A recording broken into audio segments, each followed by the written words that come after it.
let's talk a little bit about the Paul Grieco palate. When you pick a wine to put on the list, what are some of the things you're looking for? I mean, there's so many wines out there. What are some of the wines that speak to you and why? I mean, why do you pick one wine over another when you only have so much cellar space to fill? You know, ultimately, and I'm complimented by this. Certainly, some have said that there is a Paul Grieco style of wine, and I guess it would be a wine that is driven by acidity. I'm an acid hound, and I truly do look at wine as a condiment to food, and acid is one of those things that I think complements food well.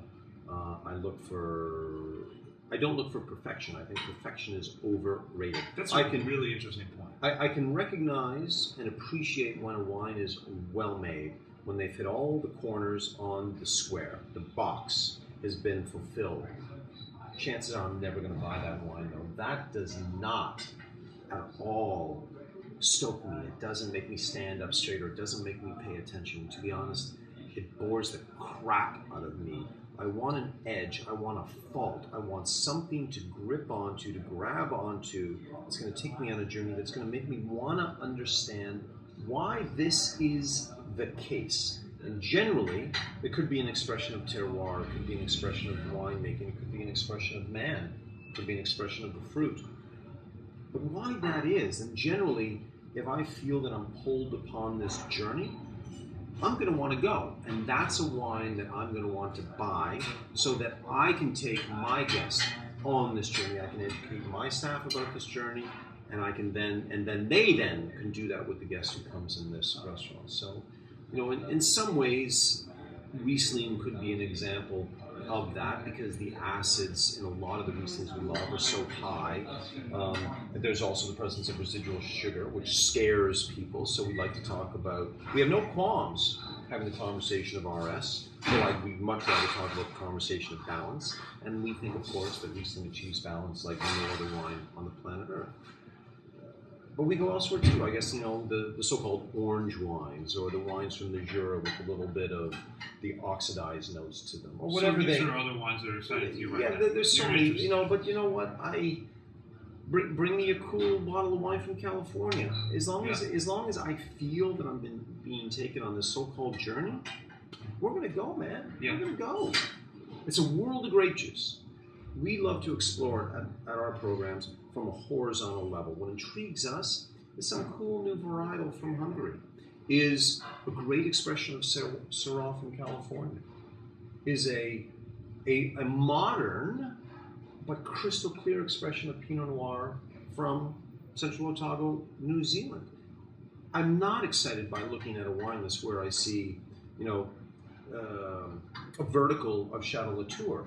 I will compliment someone of having the money, the wherewithal, the source of stuff and all of that, but that to me is not an intriguing wine list. I'd rather look at a wine list that explored the world, and ultimately it's a money thing. Sure. But that's where I want to go, horizontal as opposed to vertical.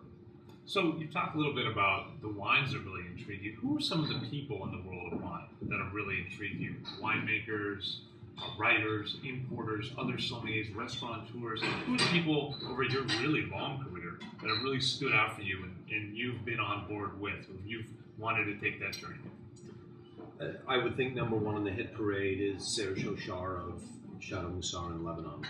Serge and his wine are an example of everything that intrigues me. Talk about the history of wine. Wine was, you know, essentially started in that part of the world.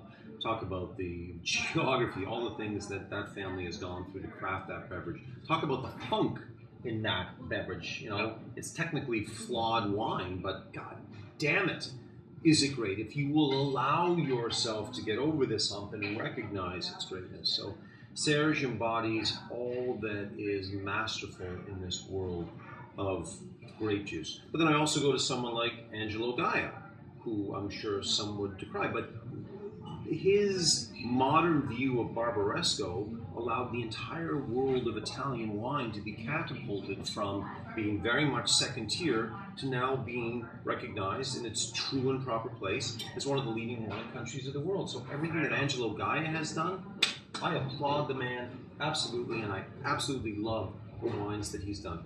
Anyone who grows Riesling, I am a fan of, because it is a stellar varietal, it's a transparent varietal, You're not allowed to fuck around with it, forgive my language, because it will show those flaws, absolutely.